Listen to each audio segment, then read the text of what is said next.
Hey, thank you for ordering the Ultimate Grindhouse collection. This is just a quick tutorial to kind of go over some of the features of the project file. So when you open up the project file here in After Effects, you're going to see a few folders in the project box, starting with the main comp folder. Below that you should see a plates and mats folder, and then you're also going to see a still, mats, and textures folder. So I included the pre-rendered files in there for you, so you can pick and choose. So some of those files, just to kind of take a quick look here, is in the footage folder. You're going to see three different folders: the plates and mats, and inside there you're going to see subfolders of damage blank ends, film burn alphas, and so on and so forth, light leaks and all that fun stuff. So a lot of things to kind of play around with and make your footage look pretty grindy. So if you were to go in the damage ends, there's going to be quite a few different files here. If I just play one real quick, there are different types of grunge, grain, stuff that were shot off a old projector that we had here.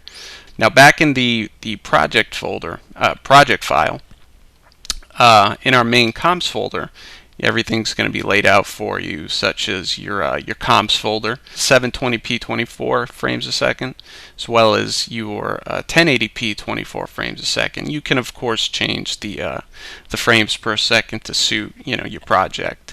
We'll go into comp 1. So comp 1, you can see here, a lot of these comps are laid out with controllers. So right here we have, you're going to see your text comp here, so I can go right in there and double click, and inside that comp I'm going to see the text pre-comps there, and inside there I can just modify that if I wish. So I'll go and change that up, or I just scale it down a little bit. Something like that. So in these comps, a lot of these comps, you're going to see a variety of controllers. So starting with this comp here, we have a projector controller. Okay, now the projector controller, in your effects control box up here, you're going to see a few different controllers. One's called the shake controller, so how much shake you want to give your camera there. Let me open this up, as well as your zoom controller. So I just try to really simplify it as best, because it is a rather large project, and I was trying to make various controllers so you didn't have to go digging too deep if you weren't too comfortable with After Effects. So we have here a shake controller. So if I were to bump that up, you can see when I bump this up here, the higher the number, the much heavier the shake. Projector zoom controller. Also, if I were to just start bumping that number up, you can see here that it's just going to control the zoom of the camera. So you can of course go inside the controllers and modify those keyframes. Make the zoom really just kind of move in. Okay, and then if you want to go out, so you're going to see the projector zoom in, zoom out. Moving on, if you want to make it easier for yourself, you do have in the main comps folder here, you have a folder called text comps. So if you open up your text comps here, you're going to see two folders: main text comps and change text here. Okay, so these are your main text comps, and inside here, when you want to modify your text and change something, you go right ahead. So if I were to move over to, let's say, comp 3, which is our main title, of Grindhouse title, I can see that in the actual comp here, I have a pre-comp called main title, which would be laid out in this main text comps here. However, if I just want to simply change this title, I can see in my change text here folder, I can just go right to change text 1. You can see right there, and double click.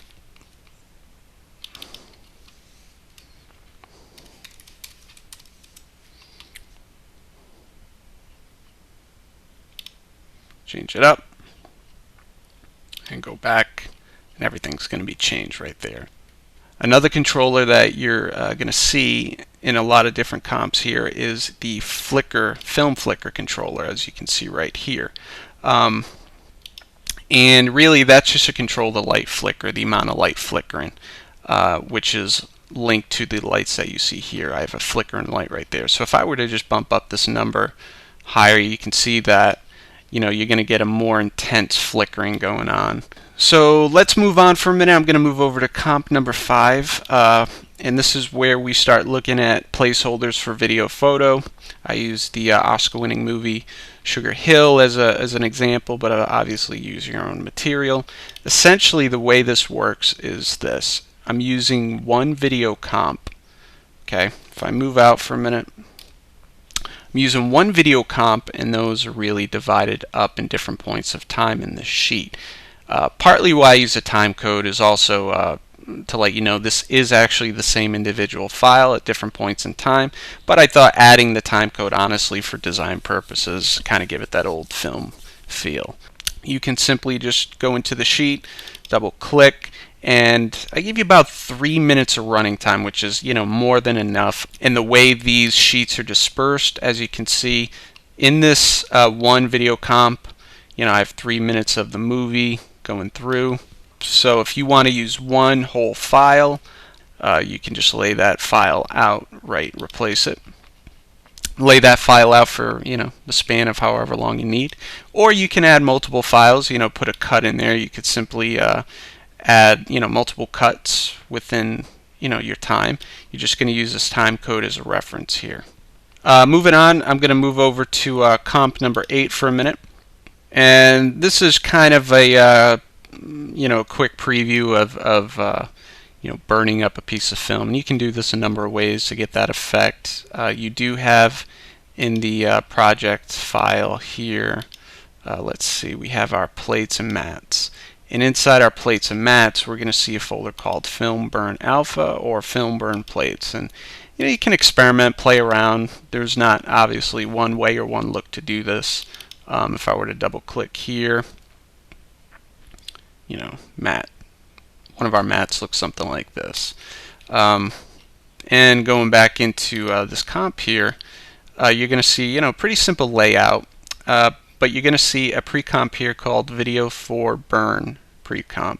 Now if I double click on that and go inside, you're going to see that it's just a flat perspective of this burn happening. And the way I did that is pretty simple. I have the video here, so if you want to replace your photo or video, just double click, go inside here in your video comp, and underneath your frame there, just replace your video. So normally where this is shut off here, when you do any type of track mat, you would usually get where the top layer is the little eye over here is going to be shut off, but you would get this type of look, which might work, and that's fine. Obviously you can do that, use it more as a traditional Luma inverted mat, but experimenting with different looks, turn it back on, keeping the track mat going. I kind of liked the effect more, so I kept it that way. You can certainly experiment with different track mats, as well as different blending modes to see what type of look you want.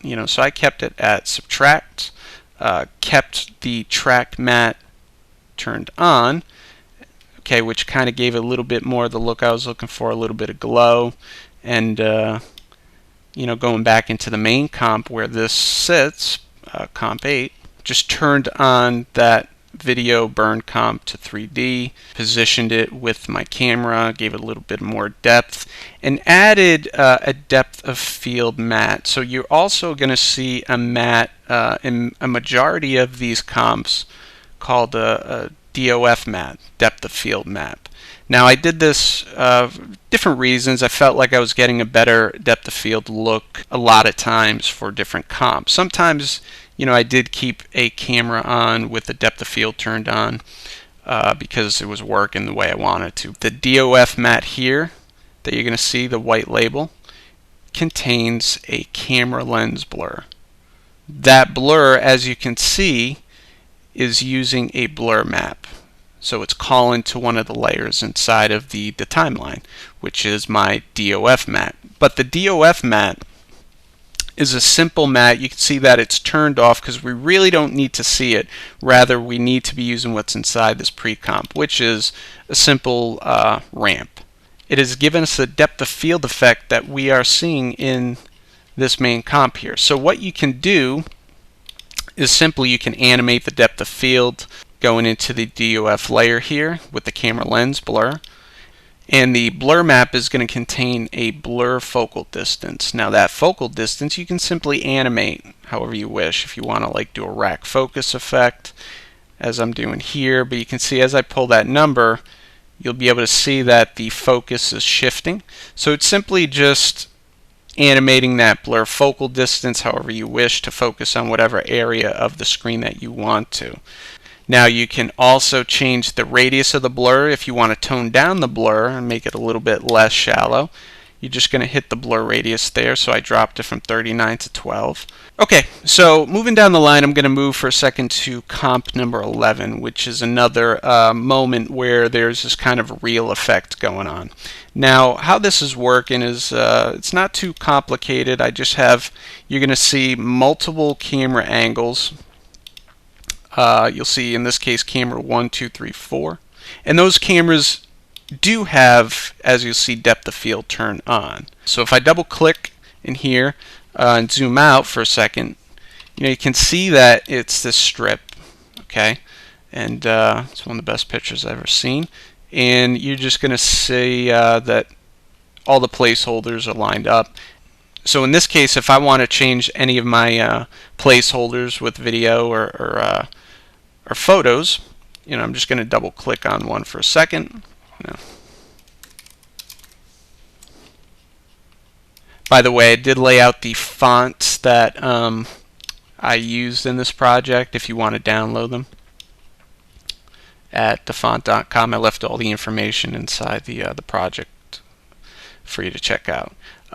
So again, going back, you can see here everything's changed. And I have this texture laying over. If you wanted to change or modify it, you can see that. I'm just giving it that grindy look. And you can certainly just highlight it. If you wanted to go to Effects, go into your color corrections, and you could certainly add some curves just to kind of even really enhance that texture. It's totally up to you. Change the blending mode. As you can see here, I have it on multiply, but everything's going to change right back into the video comp here. Okay, amazing. So anyway, okay, so next video comp would be comp 12. The same idea is that I have multiple cameras that are showing different angles. So when it cuts from camera 1, camera 2, we just shift an angle, and you can certainly see that here is a title reel comp. So same concept, same idea, double click, and you can really just go ahead and change your comps, which are your text comps, which are all going to be contained inside here. So text comp 10 through 15. So you could simply just go inside, modify your text, and change it up however you wish.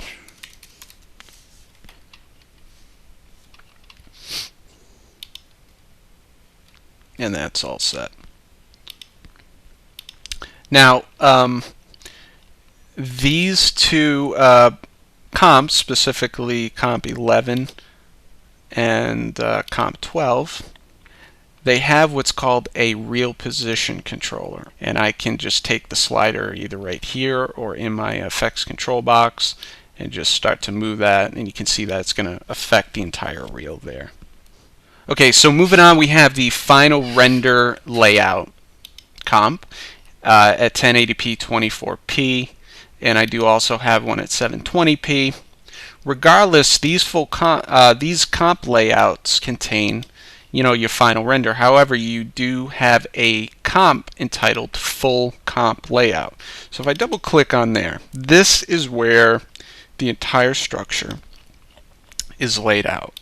So you can see that I have comp 1, 2, 3, 4, 5, 6, 7, 8, 9, 10 through 14, with some mats in place to kind of cut in between the transitions. And more so, you have all a variety of controllers which you can continue to use. Now you're going to see some controllers that you've seen in some of the main regular comps, such as your flicker controller, which again controls the flicker intensity of the light, projector zoom controller. However, you're going to see some new ones such as an out of focus controller. Okay, so this controller, is just going to control the blurring, okay, of the entire layout, so you can certainly animate the focus controller, which you can see at points I do. So I want to kind of give it that in and out of focus look. I'm just animating the blur radius here.